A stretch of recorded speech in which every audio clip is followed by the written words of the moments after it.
Hello, привет. I don't really know what to make out of this video as I just began here, but even though I may not have an elaborate message for you American people, I will say that revolution may not be best option for you because we used to think that Tsar was really bad guy. And yeah, Tsar was in a way kind of a bad guy, but after Russian Revolution, we thought that okay, we're saved from Tsarist tyranny, but then Bolshevik Marxists, communists took over Russia, and things got really bad. And you know the rest of story. You know, now I sit outside in snow, nothing really to do but drink tea all day and hope I don't get sent to gulag. So, yeah, 30 million people or something like that killed. Really bad, guys. So, revolution may not be best option for you. Okay, I see you guys later. Bye bye. So, there is a question that I have been thinking about for a very long time, and that is which am I most afraid of? The mob or the government? And this is a question that me and my colleague Andrew Biazad like to discuss on. Um, and I remember asking him this question a number of days ago. I asked him, which do you fear, the state or the mob? And he said both. And I think that is the most reasonable answer. Because the state is merely a reflection of the people. And so if the people become a mob, if the people become violent and vicious and rebellious and really seditious and just downright evil, then the government is going to reflect that. The government will become violent. The government will become vicious. The government also will become extremely destructive to its own people and also to other countries as well. So, really, the mob, or I should say in a more general sense, the people are the determiner of the nature of the government. They are the determining factor of what the government is going to be. And so when we talk about, which do we fear, the people or the government? It's like, well, I fear the people more than I do the government. And I know that this is something that is quite new for conservatives to hear, because conservatives for a very long time, for decades, have been talking about the danger of big government, the danger of a growing state. And I think there is legitimate concern for those things. I mean, who the hell am I to say you shouldn't worry about those things? You should. Those things are of concern. But we also have to remember who is in the government right now. For the most part, the government consists of people who just want to play the status quo. And a lot of people don't like that. A lot of people want extremism. You have righties who say, well, we want this politician to be, as crazy as we are. And then you have lefties who say, well, we want these Democrat politicians to be as crazy as we are, to be as nutty as we are. And that's why they'll go for Bernie Sanders, or they'll go for Alexandria Ocasio-Cortez, or they'll go for an Ilhan Omar, or they'll go for whatever, the other group of crazy lefties that have gotten into public office. So I think that we should be happy with the status quo. And I know that sounds like such a bootlegging thing to say, right? And I've heard people say that, you're a bootlegger, you're bootlicker, not bootlegger. Sorry, I'm not making illegal movies. Bootlicker. People will say you're a bootlicker, you're a coward, you're submissive, subservient, conformist, or whatever. I would rather be a conformist than be in a mob or be in some crazy mass ocean of easily manipulated uh, cult followers, because that's really what it comes down to. People who look up to politicians or certain politicians and they'll say, well, this politician's different. This politician's a man of the people. This politician is going to save us from name your enemy. Those people are following a cult of personality. And we have seen this many, many, many, many times in history. We saw this with the French Revolution. We saw this in the Cuban Revolution. We saw this in the Mexican Revolution. We saw this sort of thing in, and I'll name all the obvious ones we've all heard of. We saw this in the Third Reich. We saw this in Mussolini's Italy. We saw this in Mao's China. We saw this in Stalin's Russia. Weird cults of personality. Hell, we saw this in the United States with FDR. People worshiping FDR and people in church singing hymns in dedication to FDR. Yes, I'm not kidding. You can look this up. There were these sorts of things taking place within American culture.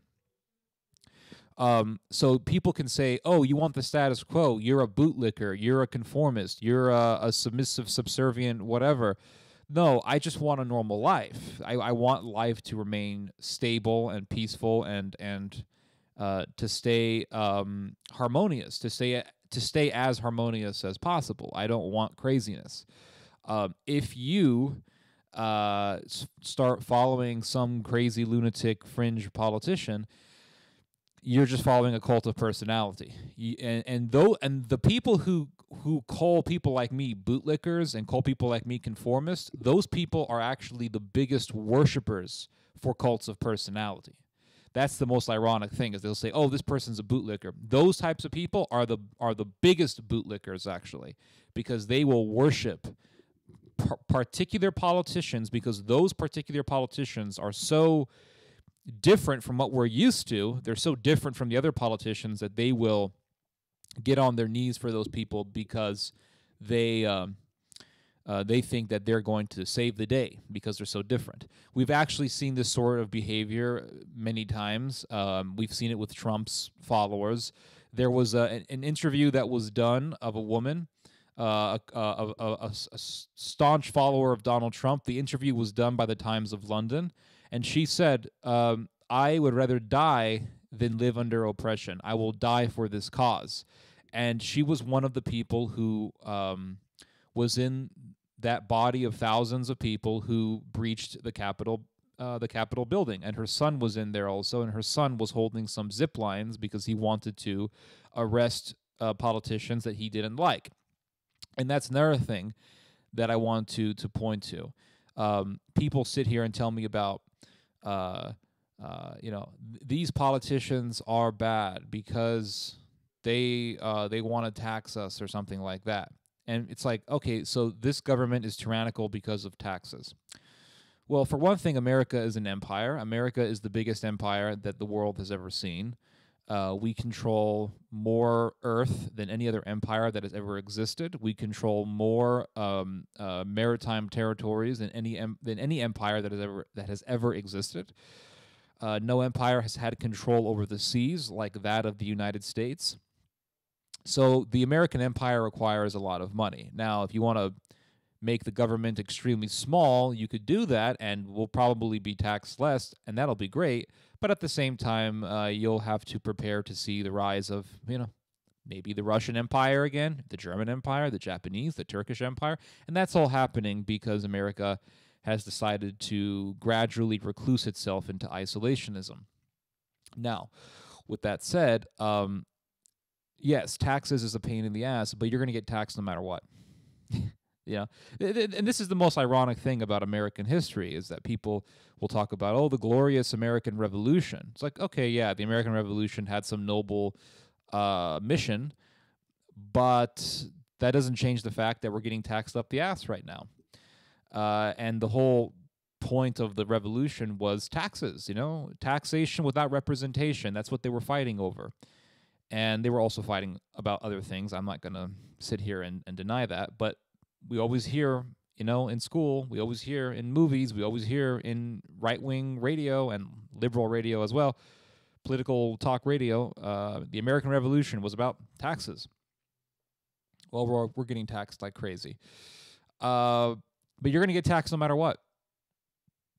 We talk about censorship, left-wing censorship. Yeah, it sucks. I agree. Liberal censorship. It sucks. It really does. I hate it. I don't like it. But you know what? You're going to get censored by whoever is dominating the political discourse. And in the case of social media is dominated by liberals. It is, bottom line. But I don't think it would be any different if righties controlled it. I don't think it would be any different if righties controlled social media. Righties would also censor the hell out of people that they don't want to hear. People who criticize rightism, people who criticize the Republican Party, people who criticize whatever ideas that conservatives have. Conservatives would censor those people. Censorship is something that is done by whoever is controlling the medium. And in this case, the medium, social media, is controlled by liberals. I remember hearing a story about a story that took place within the little civil war that took place. Well, it wasn't little, but the civil war that took place in Ukraine back in 2014, and the right-wing fanatics in Ukraine.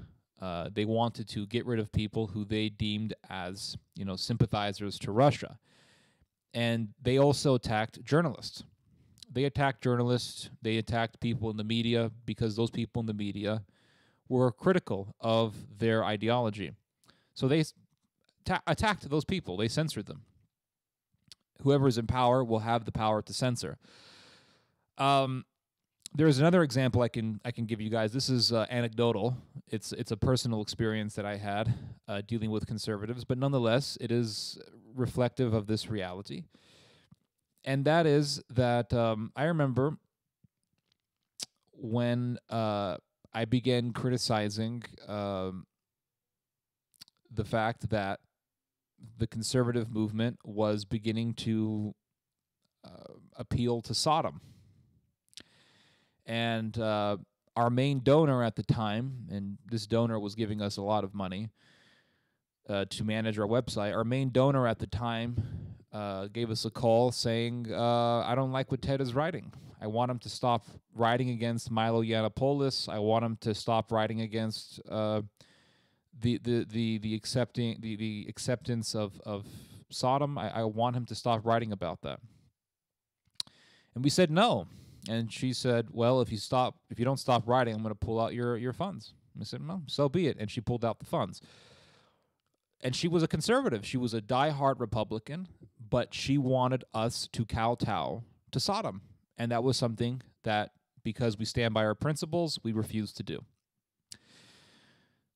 That was a personal experience of mine, but nonetheless, it demonstrates the fact that righties would do the same thing as lefties, and they do the same thing that lefties do once they are in a position to do so, once they are in the position of power, and they can tell people what to do because they have the money or they have the leverage.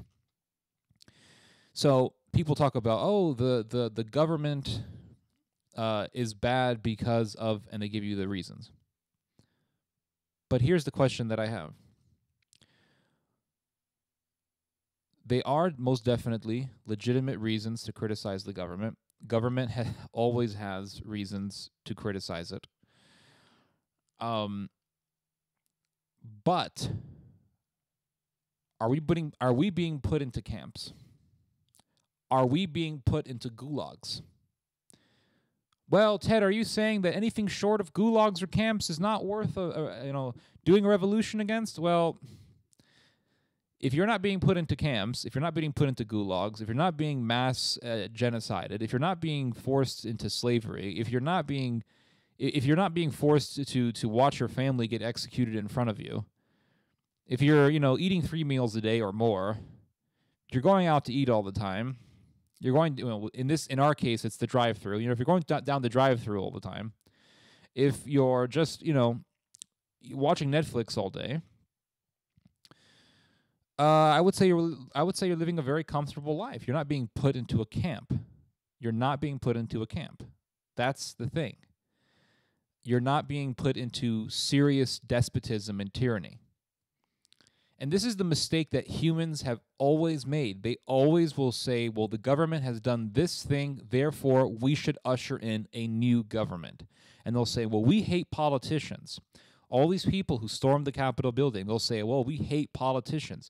Yet they went into the Capitol building fighting for a politician, Donald Trump. And don't give me this crap that Donald Trump is not a politician. He is a politician. Once you get into politics and you start running for office, and you start asking for donations, and you start having political donors, and you start dealing with lobbyists, and yes, Donald Trump had a lot of lobbyists. He put in more lobbyists in the White House than Obama did. Once you start doing all those things, you are by definition a politician. Trump is a politician. So all these people who are like, I hate politicians, yet they're willing to take a bullet for a politician, you guys are living in delusion. They're in a cult. That's what this is. It's a cult. The Trump hysteria is a cult. That's what it is. So this is the mistake that human beings always make. They're like, we need to overthrow this government and put in a new government. And they'll find there's always reasons to hate your government. But here's the thing: is it good enough? That's the question I always ask people. Well, and then you have these people who are like living in a different world, and they're like, well, what we really need, Theodore, is a world where we can bring back Christendom. It's like, you're not going to bring back Christendom, okay? If Christendom ever came back, it would be done through a miracle. We're not going to do it, okay? It's just, so stop dreaming. Stop being John Lennon and dreaming. I'll give you guys an example of what I mean. So in Turkey, the Ottoman Empire, in the year, I think it was in I don't remember the year, but there was a revolution that was done on the Sultan, and they overthrew the Sultan, and the Young Turks took over. And the sultans were bad, right? The Sultanate was despotic, right? The Sultanate was basically it was a dictatorship to a certain extent. I mean, the Sultan also had a lot of people who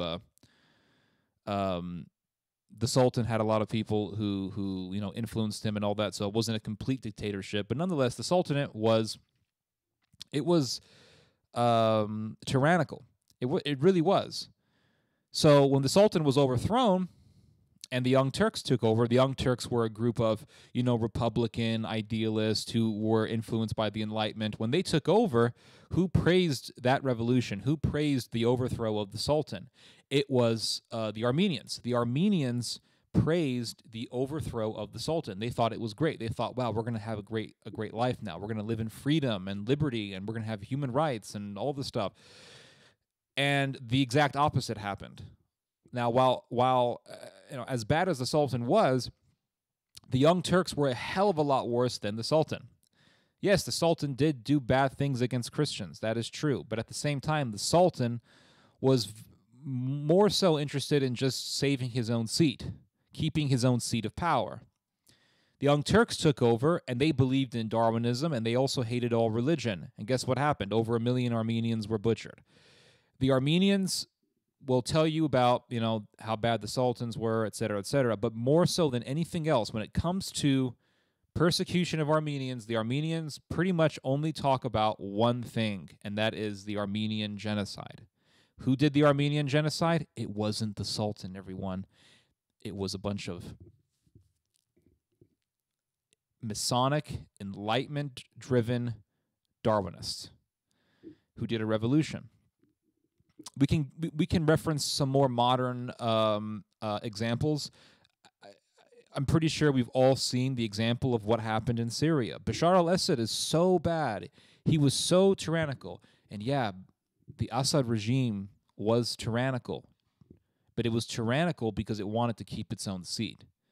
It didn't just go out and kill people for no reason. It was very objective. You know what it's like? It's like the difference between the old school mafia and the modern day Mexican cartels. Like the old school Mexican mafia would kill people, but it would kill people for an objective reason. Like, this guy screwed me over, and they go out and they'd kill another criminal, or they'd go out and kill someone who messed up their deal, or who backstabbed them, or who tried to steal from them, things like that. It was as bad as it was for a purpose, right? It was for a purpose. You didn't have to worry about the mafia like just breaking into your house and just killing you for no reason. But then you got the modern day narcos, like the Caballeros Templarios, literally the Knights Templar, which is very weird. And when the Knights Templar controlled huge swaths of territory in the Mexican state of Michoacan, people would literally hide in their homes at night. They would hide their kids at night because they said that those narco guys would steal your daughters and use them as sex slaves, or they would gang rape them. It was really, really horrific. And these people were innocent bystanders. Had nothing to do with mafia, had nothing to do with the criminal underworld. That's what I'm talking about. It's like, yeah, mafia is bad to a certain extent. But then you have the narco killers. So it's like, yeah, Nancy Pelosi and Chuck Schumer, they're bad. Yes, they have things that are worthy of criticism. But here's the question I have for you guys. Is Chuck Schumer or Nancy Pelosi going to put you in a camp? Are they even interested in doing that sort of stuff?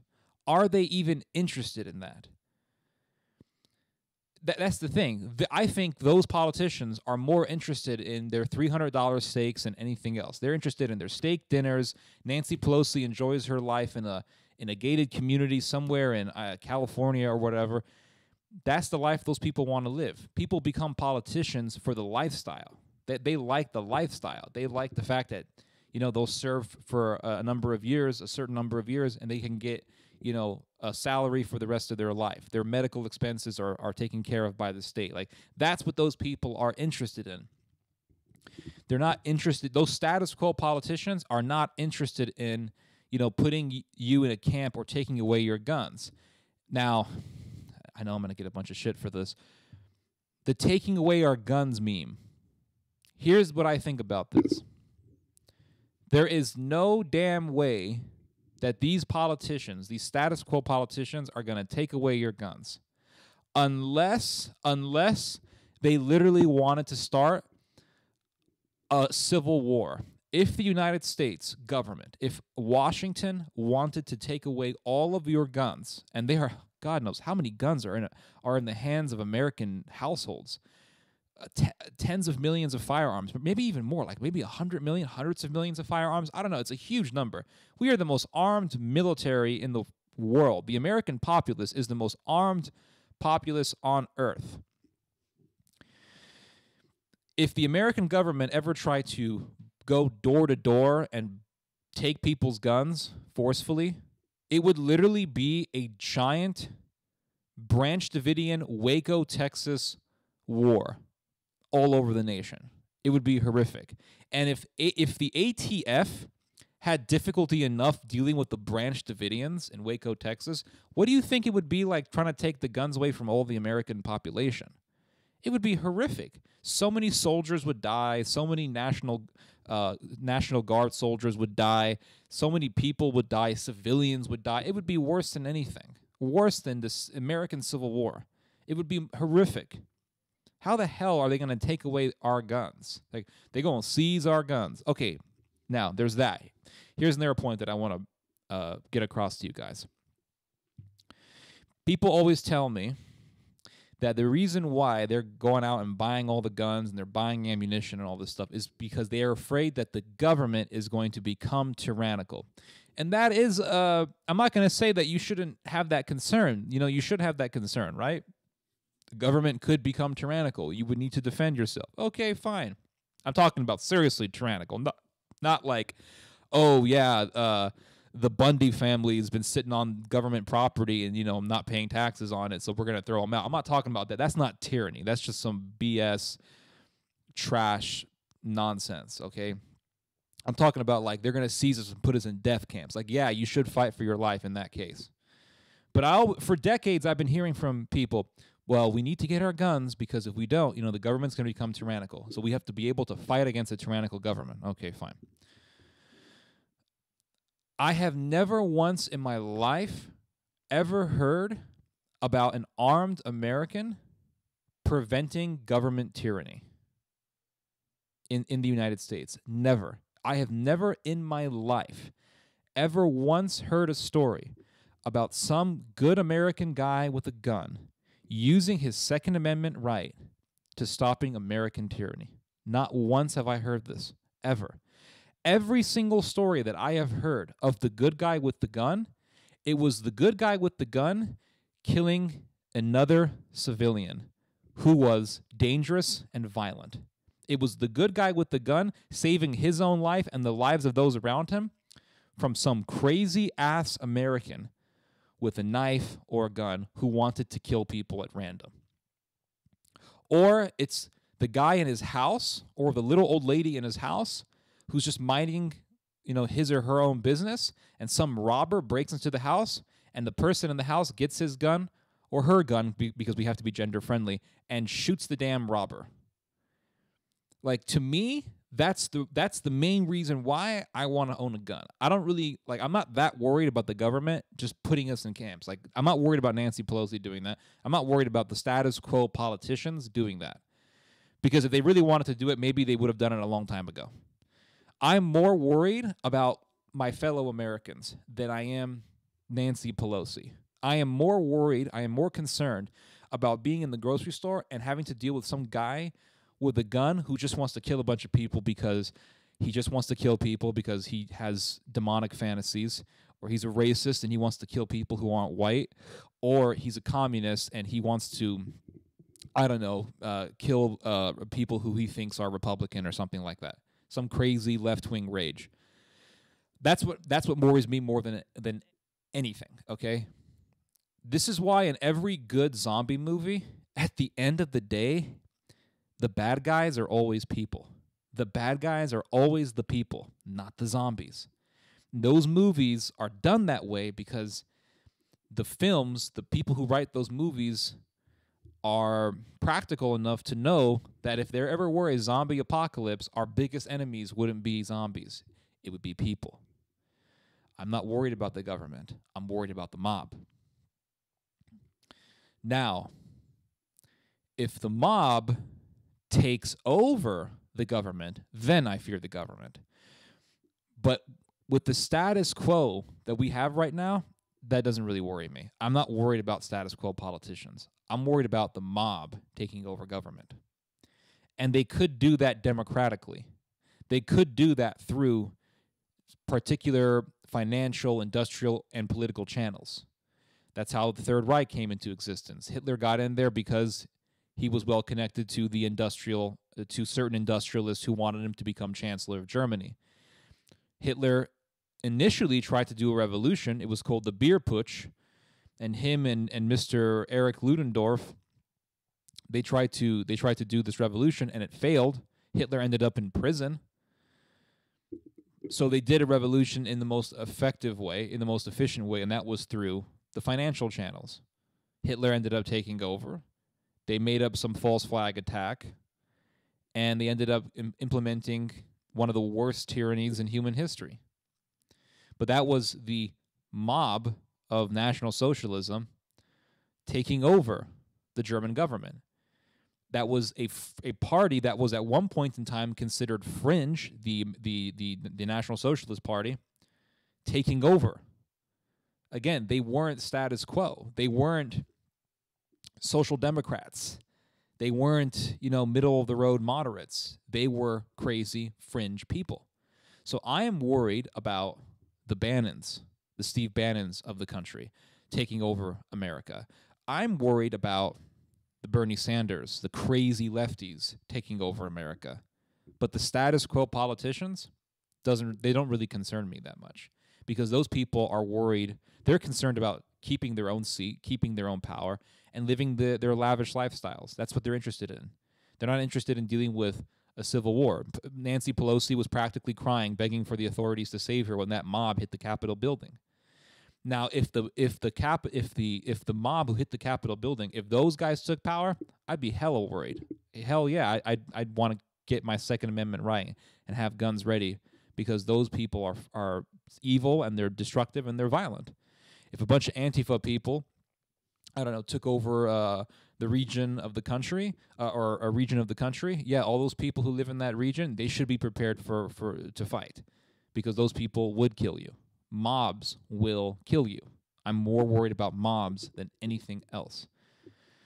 And people talk about, well, Ted, it's incrementalism, it's soft tyranny, and the government's only going to get bigger, and it's going to get more and more dangerous. Okay, fine, that's a legitimate concern, and I can be completely wrong about this. And if I'm ever wrong and I end up in a camp, I'll admit to you guys when we're all in the camp together that I was absolutely wrong.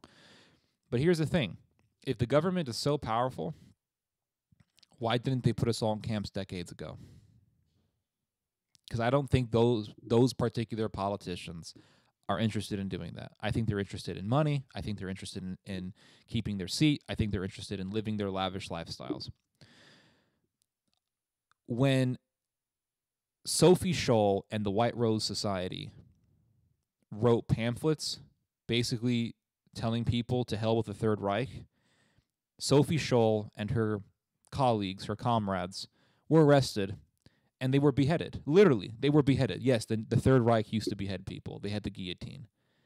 Sophie Scholl and the White Rose Society, they were beheaded. They didn't sit there and say, well, we got to appeal. We got to get, they have a right to have a lawyer. And, we got to go to the appeals court and try to appeal it. And maybe we can suspend the sentence and blah, blah, blah, blah. Maybe get a shorter sentence. No, they were just beheaded. Like, okay, you guys wrote all this stuff? Yeah, okay, you're going to lose your heads. And they all got beheaded. They were martyrs. That is a tyrannical government. Not, oh, you can appeal it. Oh, you can challenge the court. You still have all these rights. In a truly tyrannical government, they're going to behead your ass. If we were under the power of the mob, they would behead you. They would kill your ass. They would kill people just for being opposition. Now, what I fear in regards to government is if the mob gets so vicious and violent that the government begins to reflect that and the government becomes extremely violent and begins to kill civilians, that's a legitimate concern. And secondly, what also worries me is if fanatics, radicals, take over the government either by force or by election, and then they enact their mob justice through the arm of the state. That's one thing that really worries me. Pontius Pilate was bad, but the mob that was screaming, "Crucify Jesus," was a hell of a lot worse. Anyway, you guys just heard some theology. God bless.